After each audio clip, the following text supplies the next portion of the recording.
Cześć, z tej strony Grzegorz Piątkowski, serwis Bajka. Wielokrotnie podczas mojej pracy mechanika rowerowego stykam się z pytaniami od Was, czy warto kupić rower na kołach 26 cali.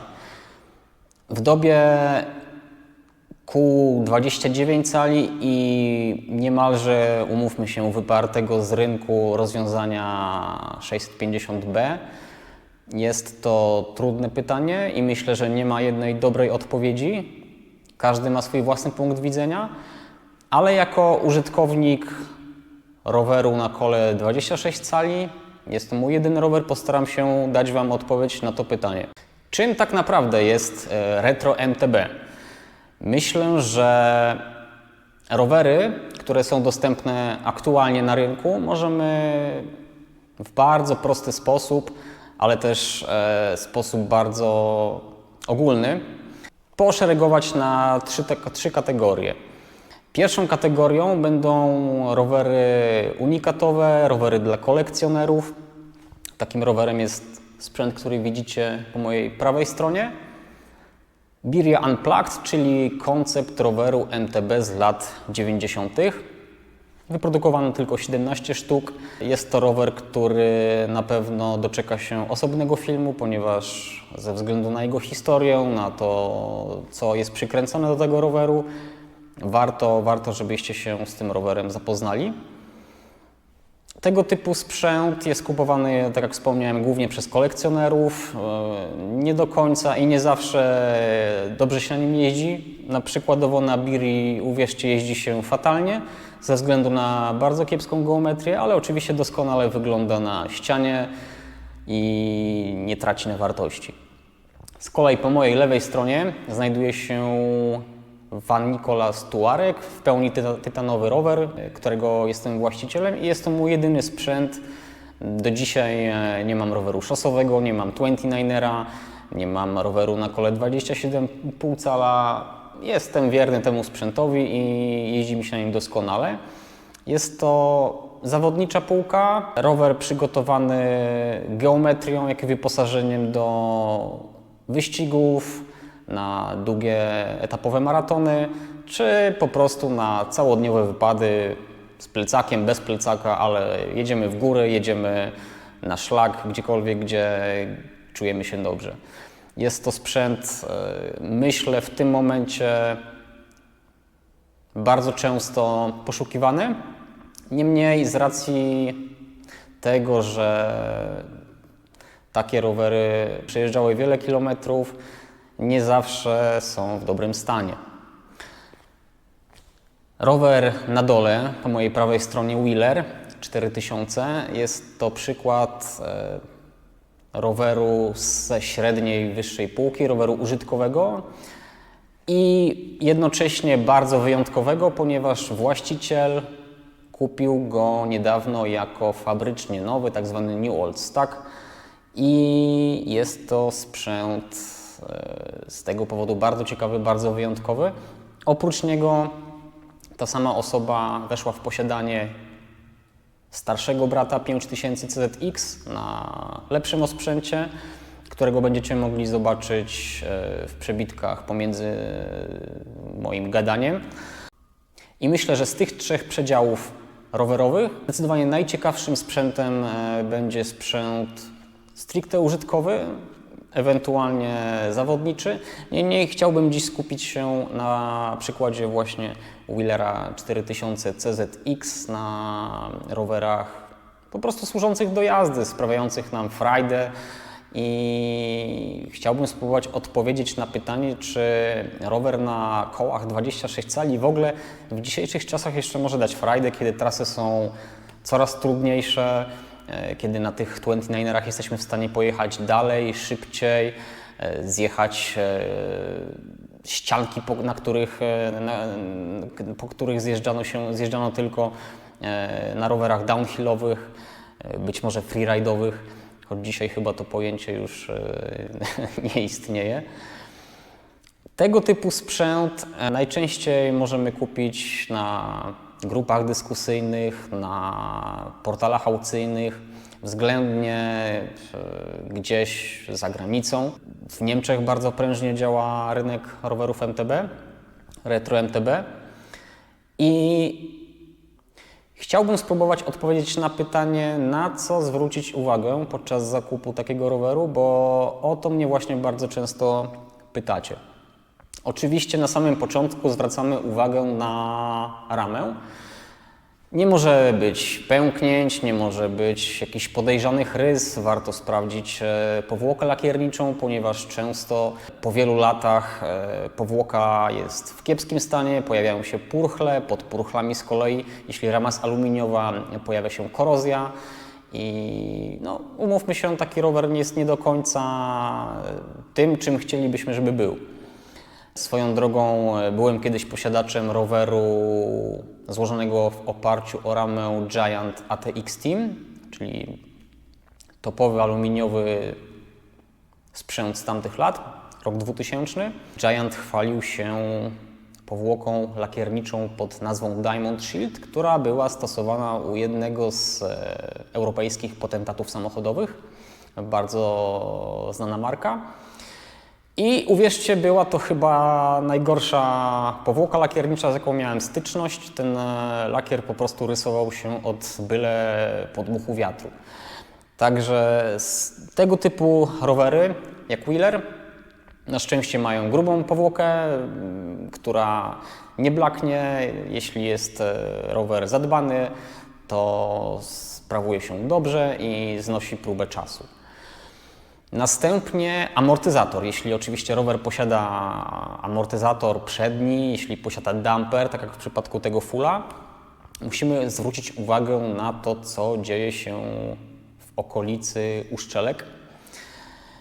Oczywiście najczęściej nie mamy możliwości sprawdzenia, rozebrania amortyzatorów, czyli niejako musimy kupić kota w worku, ale dzięki zerknięciu w okolicy uszczelek możemy domniemywać, co dzieje się w środku. Jeśli uszczelki są sparciałe, jeśli są pożółkłe, czy w najgorszym wypadku, jeśli anoda na goleniach górnych, czyli tych wewnętrznych, nosi ślady wytarć, rys. Osobiście odradzam kupno takiego roweru, takiego amortyzatora, ponieważ regeneracja w naszych polskich warunkach czy w przypadku jednostkowych zleceń jest nieopłacalna. Jest możliwa, ale po prostu uwierzcie mi, lepiej wyjdziecie na tym kupując sprawny amortyzator niż później zastanawiając się, co z nim zrobić, szukając firmy, która podejmie się ewentualnej regeneracji. Także amortyzatory jest to, myślę, jedna z bardzo newralgicznych spraw w przypadku rowerów z tamtych lat.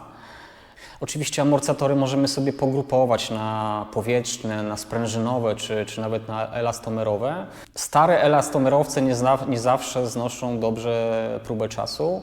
Niedawno miałem okazję rozbierać bardzo fajny, wręcz kultowy amortyzator wyposażony jedynie w elastomery i o ile jedna goleń, pomimo bodaj 25 lat od ostatniego serwisu bądź złożenia po prostu tego amortyzatora w fabryce, jedna goleń była w stanie, mógłbym rzec, idealnym, a druga wyglądała fatalnie, elastomer pokruszył się.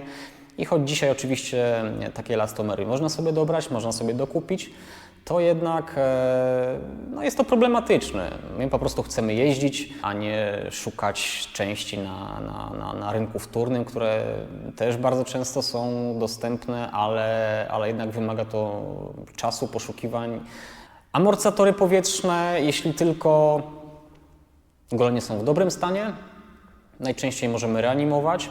Z reguły pomaga wymiana uszczelek, o-ringów, uszczelek kurzowych, ślizgów, jeśli są dostępne. Dla przykładu ślizgi do seedów z goleniami 28 mm są cały czas dostępne, ale wersje 32 mm z goleniami 32 mm są już problematyczne, ponieważ RockShox wiele lat temu wycofał się z dystrybucji i sprzedaży ślizgów do tych właśnie modeli i od dawna oferuje jedynie kompletne golenie dolne. Jeśli więc nie ma żadnych podejrzanych wycieków, jeśli guma na uszczelkach nie jest sparciała, jeśli anoda na goleniach bądź tłoku w przypadku dampera jest w dobrym stanie, możemy przejść do kolejnego kroku, kolejnych oględzin. Jest to oczywiście napęd.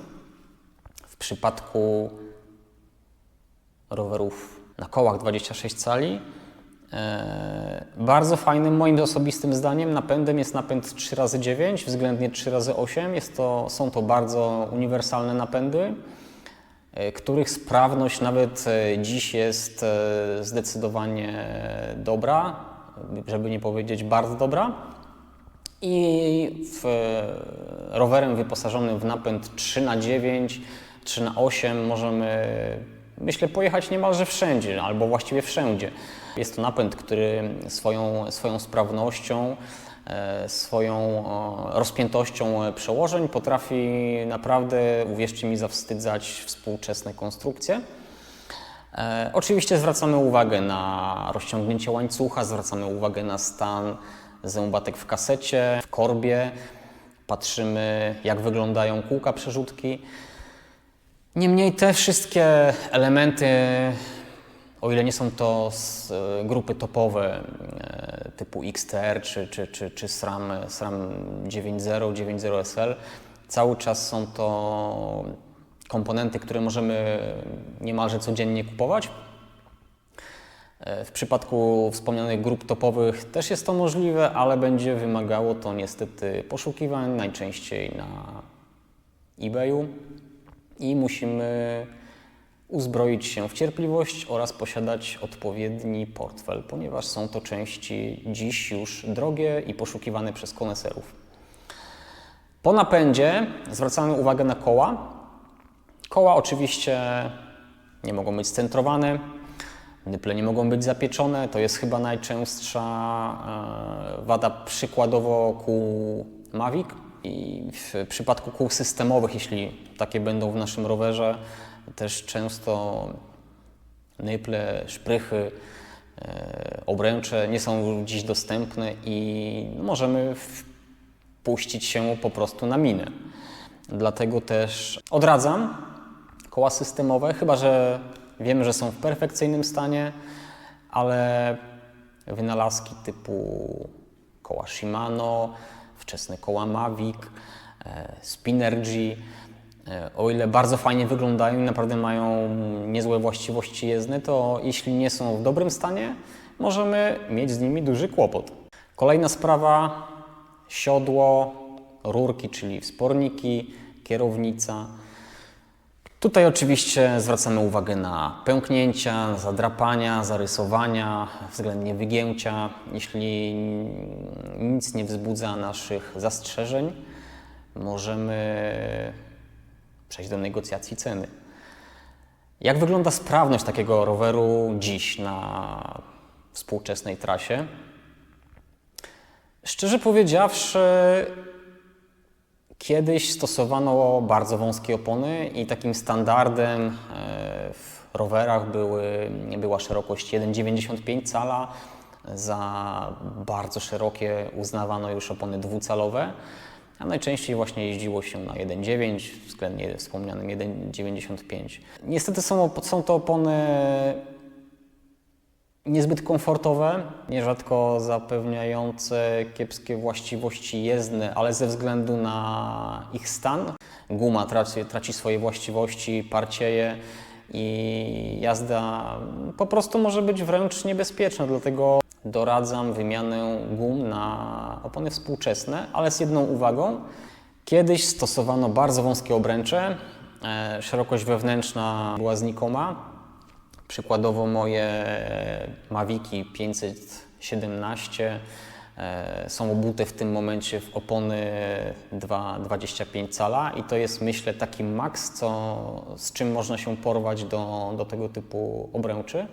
A i tak w pewnych momentach nierzadko, gdy ciśnienie mam niższe niż zazwyczaj, wydaje mi się, że jakimś bardzo ostrym wirażu, gdzie jadę z dużą prędkością, taka opona może spaść po prostu z obręczy. Nigdy mi się to nie zdarzyło, nie przetrafiło, ale jednak uczulam, że pakowanie bardzo szerokich opon do wąskich obręczy retro nie do końca jest dobrym rozwiązaniem, a czasami wręcz niebezpiecznym. Niemniej po udanym zakupie roweru osobiście doradzam wymianę na coś szerszego, coś co będzie bardziej komfortowe, będzie miało wyższy profil, ponieważ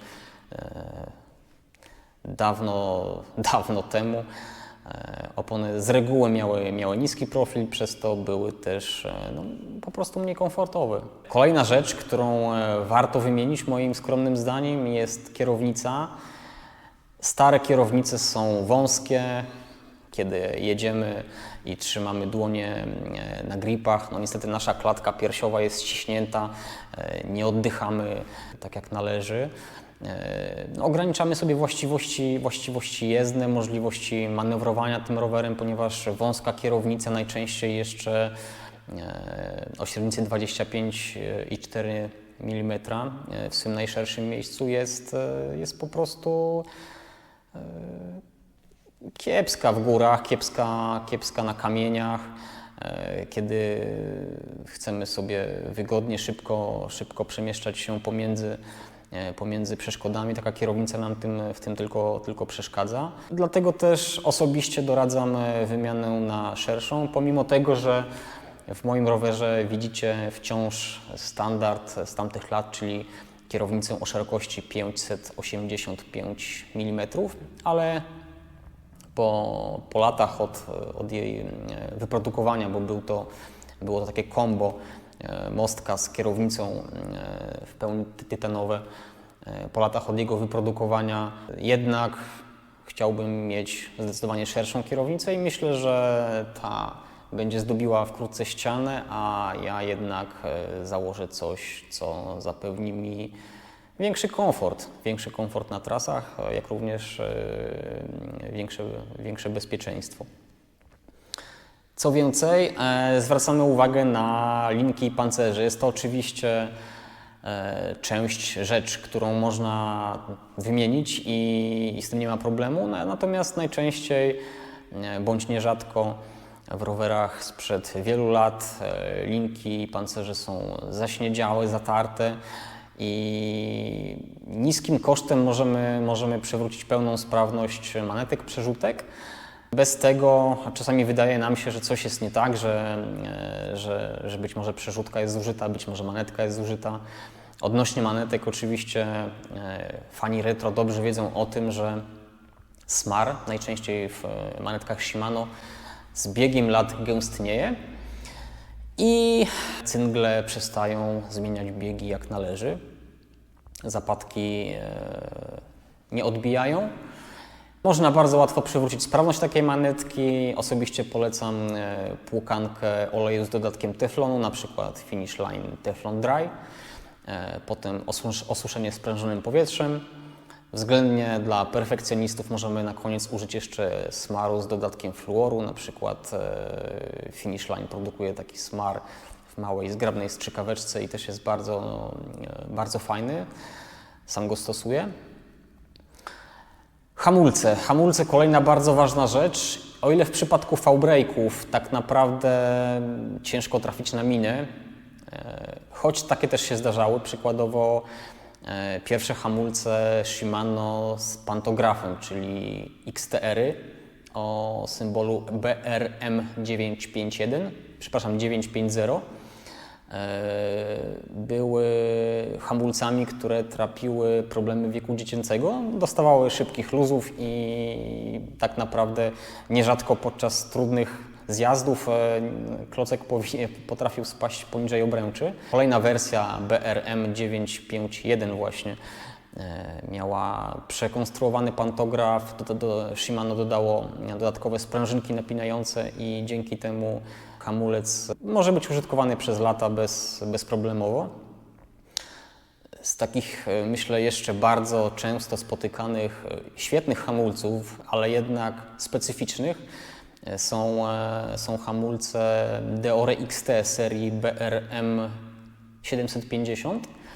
Były to najmocniejsze hamulce na rynku. Shimano w bardzo fajny sposób przekonstruowało pantograf, jak i ramiona, odseparowało je od pivotów, dzięki czemu wzrosła siła ścisku szczęk, ale też te hamulce trapił problem piszczenia.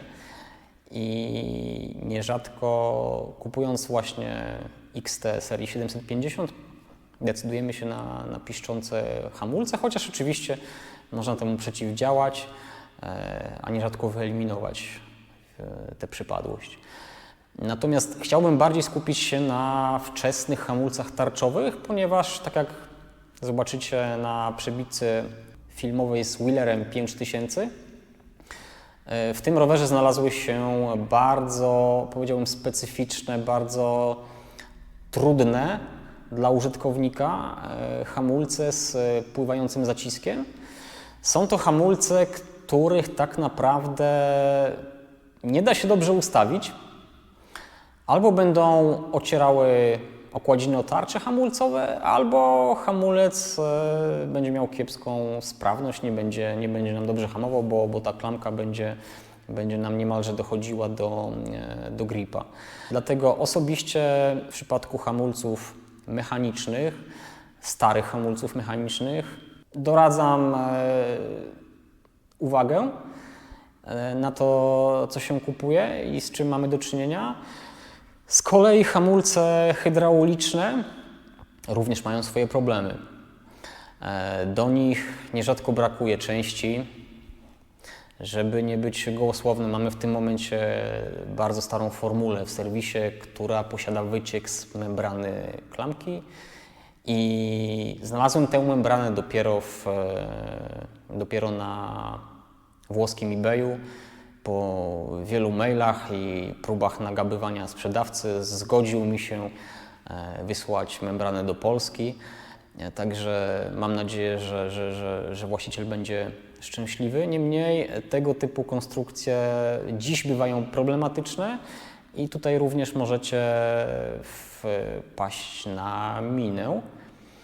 Ale są też świetne hamulce z tamtych lat.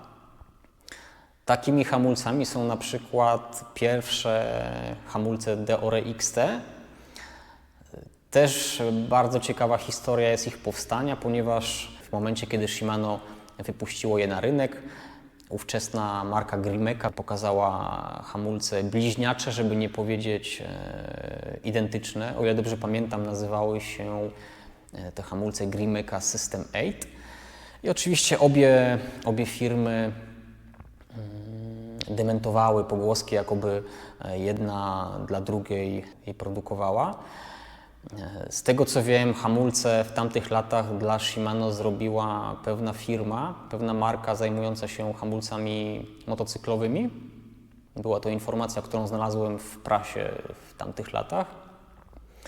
Także taka ciekawostka, natomiast o ile Grimeca mnie osobiście nie zachwycała, tak Shimano są w rowerze brata i być może dziś odstają nieco swoją skutecznością, swoją sprawnością, siłą hamowania, ale jest to hamulec, z którym myślę mógłbym wybrać się na koniec świata. W stalowym oplocie z 4 tłoczkami, hamulce, które tak naprawdę przy regularnym serwisie są naprawdę bezproblemowe. Także hamulce, amortyzatory to są dwie rzeczy, na które myślę przy zakupie roweru trzeba zwracać uwagę, a resztę z reguły można wymienić, o ile nie jest to oczywiście, tak jak wspomniałem, jakiś bardzo unikatowy sprzęt, do którego dziś nie ma już części. Także przed zakupem warto sprawdzić, czy dane koła, czy dane amortyzatory posiadają jeszcze części zamienne, które po prostu zużywają się, a są niezbędne, jeśli takim rowerem chcemy dziś poruszać się na co dzień. I właśnie tutaj przechodzimy do odpowiedzi na pytanie, czy warto dziś w dobie 29erów kupić rower na kołach 26 cali.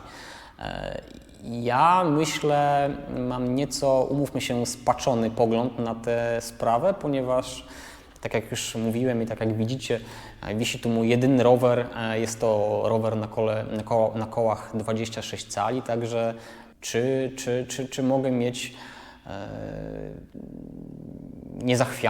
niezachwiany pogląd na te kwestie? Na pewno nie. I na pewno gdzieś tam miłość do tego typu rowerów przeze mnie będzie przemawiać. Także taki filtr musicie sobie założyć na wasze uszy i oczy. Niemniej fajnie skomponowany, fajnie wyposażony rower i nieco zupgrade'owany względem tamtych lat, mówię tu o oponach czy właśnie kierownicy, jest naprawdę fajnym towarzyszem wypraw. Można na nim pojechać szybko, daleko, wysoko, można na nim zjechać w jednym kawałku, a czasem nie. I tak, myślę, że w dobrych pieniądzach, bo tak naprawdę o to tutaj przecież chodzi, że topowy sprzęt z tamtych lat, no poza oczywiście jakimiś wymyślonymi markami, czy też sprzętem, który dziś ma rangę kultowego. Takie rowery możemy kupić znacznie taniej niż modernistyczne, współczesne sprzęty. To jest pierwsza zaleta. Druga zaleta jest taka, że te rowery są konstrukcyjnie bardzo proste, bardzo wdzięczne w działaniu. Jeśli chodzi o napędy Shimano, napędy SRAMa z okolic przełomu wieków, czyli roku 2000. Są to moim osobistym zdaniem sprzęty, które uzyskiwały najwyższą sprawność, największą trwałość i najprzyjemniej działały po prostu. Także osobiście doradzam poszukiwania i zakup sprzętu właśnie z okolic roku 2000. Koniec lat 90. czy początek lat 2000 również był łaskaw dla tych rowerów i cały czas poruszając się w obrębie tego przedziału czasowego można kupić coś ciekawego. Jakie są wady kół 26 cali dziś? To jest dobre pytanie i od razu, nawet jako wielki miłośnik i oddany fan małych kół, widzę, że te rowery, no i wiem, że te rowery mają znacznie pogorszoną sprawność względem 29erów na zjazdach.